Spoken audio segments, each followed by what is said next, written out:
You read the title, I don't need to explain further, let's just start.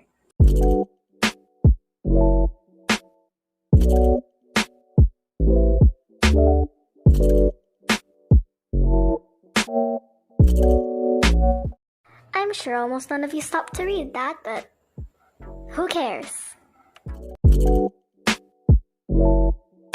The story begins with Luna Rasmon going to her new school in the dead of night for some reason. I feel like we could have cut out the part before this and started here when she arrived at school. Since only a few lines were said though when she arrived at the school, it would be an empty scene to start on, so I think adding some more dialogue would fix that and like the thoughts on the school and emotions at the moment. But yeah, I really think we should have just cut that part. You know, checking back each time I record, I'm not sorry for the audio mistakes and the bad audio because your girl is not rich enough to afford a mic. I'm broke. Oh my god, my voice is also broke. Jesus. But anyways, enough about me. Let's talk about the oddness at this part that doesn't really fit in the story. Though Ivy and Nevi are quite eccentric throughout the whole thing, this part strikes me as extra strange. Though I do know this GLMM was made for fun. I mean almost all of them are. So of course, I don't expect the best of the best consistency. So the next day, they go to school, and well, they were at school already, but they witnessed the argument between Damien and Solace, and I thought that was pretty plot convenient. But her saying that he had an overblown ego was pretty funny. Adding the sword fighting hobby for Ivy was a double-edged sword to me. On one hand, it makes the character feel more real because, you know, everyone has hobbies. But then again, it feels quite useless to the story. I mean, am I wrong though? Except for that one scene where they talk about stuff while Ivy practices, but that's basically it. So, when Luna goes to class and we're now at the stairwell, after Damien falls on her and like Damien and Solace leave, there's this random kid and like she served like no purpose. Her mentioning the ship was kind of unnecessary because we already got like the two characters that do that already. So, you know, I just don't know what that was. So now Luna arrives at class and I'm not picking on the introduction. I'm just kind of curious. Someone tell me if they actually singled the new student out so that they can introduce themselves because I've never seen that before. But going back to Luna and Damien, a bit of this interaction was okay, but overall it was kind of bland. And adding on that it was the first interaction, that's not what we're hoping for here.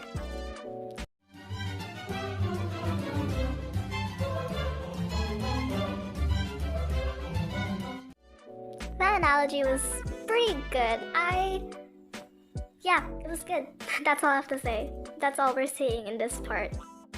So after that cool analogy, another nitpick here, the fact that so many school stories, or like just stories in general, that have a musical in them, they pick Romeo and Juliet like a lot, like 50%. Like, guys, there are so much more musicals out there. Like, come on.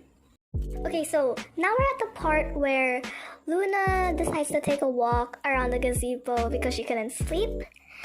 And then she meets Damien. And now I'm just like, I thought he was supposed to be a bad boy. Why does he care so suddenly? Like, I thought he was an ass. Also, the trait of being like kinda motherly and lecturely just disappears in the future scenes. You can't find that anymore. Unless you count the one where she was choking, but let's not get into that yet. All I could say is plot convenience. Now we're at the part where the auditions are starting, and also, I know that I left out the part where Luna asks Solace to be in the audition, but I don't really care about your opinion, so anyways. Nitpick again. Who says, let's get this over with when starting an audition? I mean, I hope it's a joke, because I don't want you being the judge for my audition. Like, professionalism walked out the door with this one.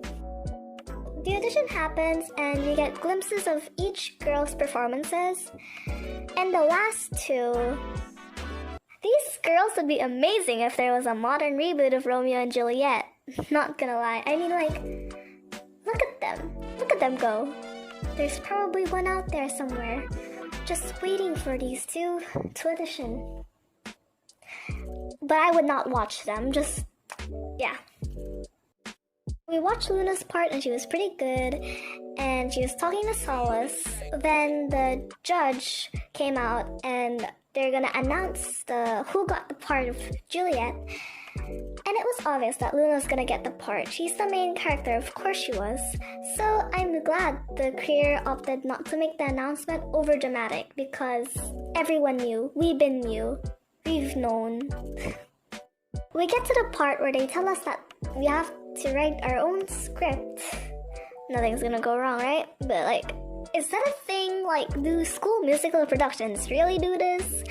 I feel like if they did, a professional would have to revise it, at the very least.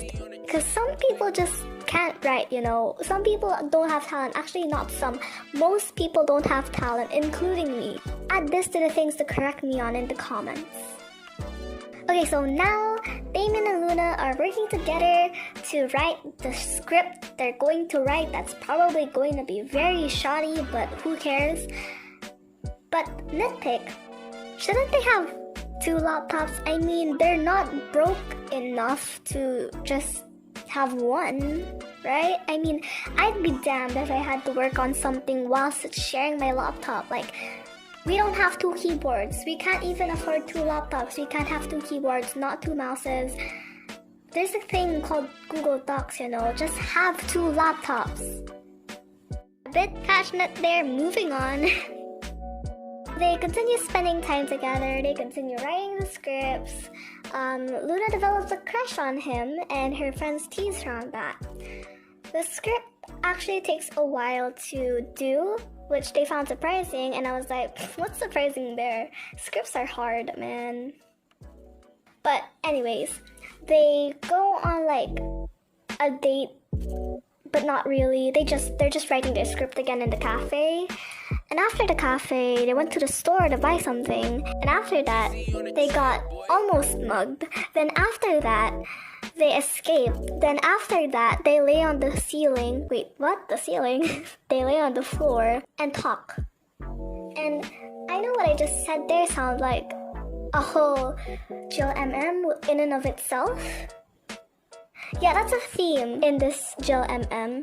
So if you think that this review is a bit quick-paced, you don't know what's going on, me neither, so mind your own business.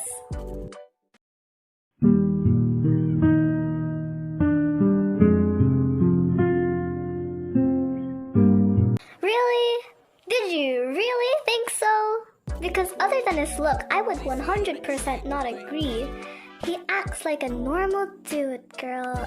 He's just some goofy dork, and I don't see why people are afraid of him. Though I admit he's got a resting bit. I like how the creator incorporated meanings in their names. Like, I do it sometimes, and it's like an Easter egg. Then again, I feel like it's quite convenient for them to actually mention it in the story, because usually that only happens when the creator wants to brag on their good naming skills. I'm not saying that's what the creator was thinking. I'm just saying, maybe I would have rather it stayed unsaid, but, you know, fillers gotta fill, so. Nitpick. You didn't realize it before? Isn't it a pain in the ass to wear an eye patch? Well, I guess I'm the weirdo for noticing one of my two eyes aren't functioning, but okay, Damien. She gets home to her two other roommates. They talk for like 5 seconds, and then it's the next day. Now, she's sitting on the fountain, overhearing these two girls talk. And nitpick, is the ship and Damon all these girls talk about? It's not the worst thing in this Jill MM, but it's just a nitpick. Now, homegirl overhears that Damien and Salas have broken up before, so of course, she decides to ask Solace. But I have a bit of an issue with this. People don't really say what they want to say at first, especially girls like these who are awkward at times. It would be more realistic to have her beat around the bush a little bit, like have some small talk first before she would ask. Cause I feel like I thought she was supposed to be slightly awkward, but I guess not. That's a suggestion. Solace saying she liked the idea of a relationship instead of Caleb or Damien is so very true. I like this detail. I feel like a lot of people are like that at some point, including me. It's a very real thing, though I think most people know it's a very real thing, so why am I saying it here? So now they're gonna start practicing, and another nitpick. I feel like there should have been more clarification from the teacher on what scene they were gonna start. Maybe they said it before, but if they didn't, I feel like that detail would have been easy to put in. It just makes it more realistic. Because what scene is it? Is it the one where they kiss? Is it the one where they meet? Like, what scene? So we get to this scene, and I'm assuming it's after practice. And all I'm thinking is, I'm really curious on why Nevi is so scared of Damien. It's also barely a plot point, like she gets over it like that. Plus, she didn't have to get over her fear to suggest asking him on a date. Like, girl, my god. So she wakes up, and the first day in the morning, she says she wants ice cream. So she gets ice cream, and she wants to eat it at the gazebo, so she eats it at the gazebo. But then she got scared, so she started choking to death. And Damien helped her not choke to death. And then for some reason they went to the rooftop. And yeah, everything is fine and dandy in the world. But also this nitpick, I recommend not choking on popsicle sticks. Gives her a popsicle stick.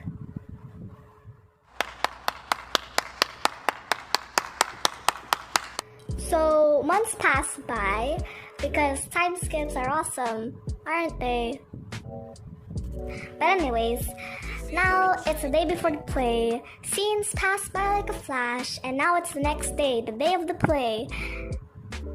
And she wakes up late. She overslept. She's almost late to the play, but she's not late to the play. And she kind of freezes up on stage for some reason, even though it's the meeting. All you have to say is, I'm Juliet, that's it, that's all. But that's like an extra nitpick I did not put in the script, so I don't know if I'm counting it. But anyways, Damien saves her from her embarrassment and stupidity, and everything's great.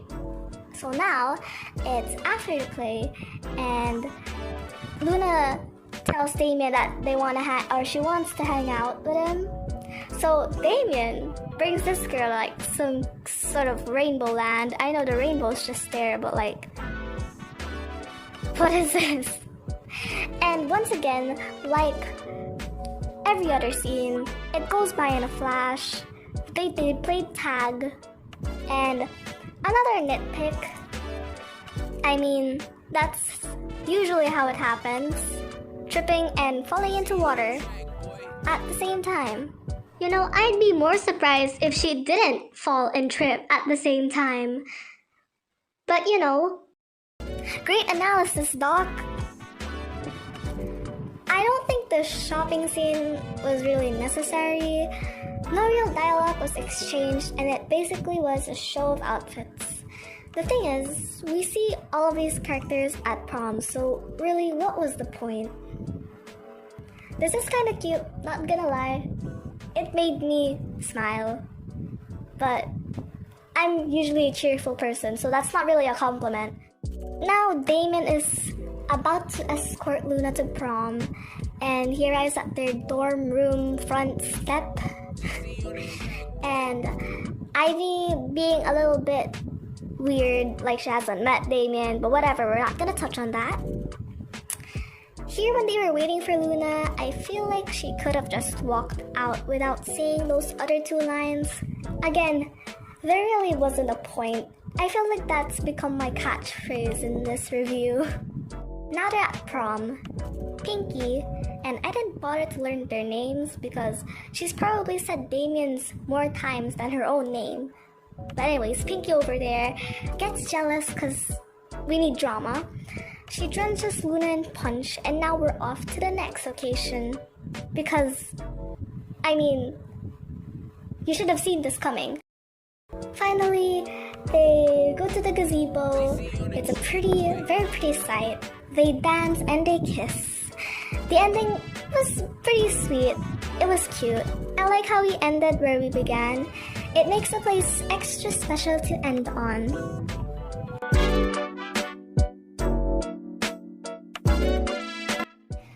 The pacing was really quick. Each scene flew by a mile a minute, which either made me question why they were there or question how I didn't get dizzy.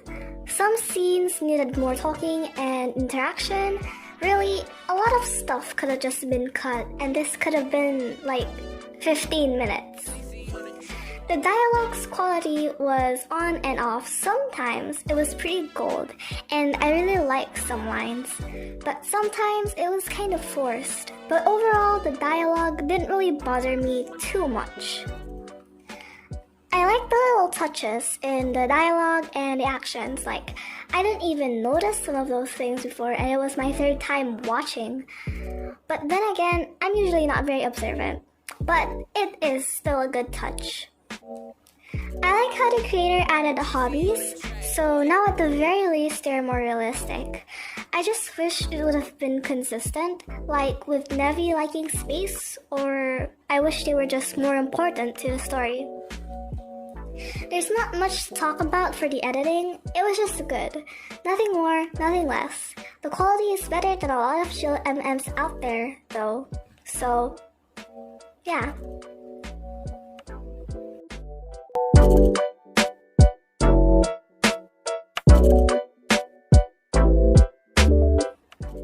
Overall, the story is enjoyable and the characters were cute. It made me laugh a couple times. The story isn't generic and the characters weren't stereotypical. There were some issues, the major one being such quick pacing. But even with a few flaws and some stuff that could be fixed, I acknowledge that this was made for fun, and I enjoyed it the first time I watched it, which wasn't this time when I was psychoanalyzing everything. So I rated a 4.1 because I can.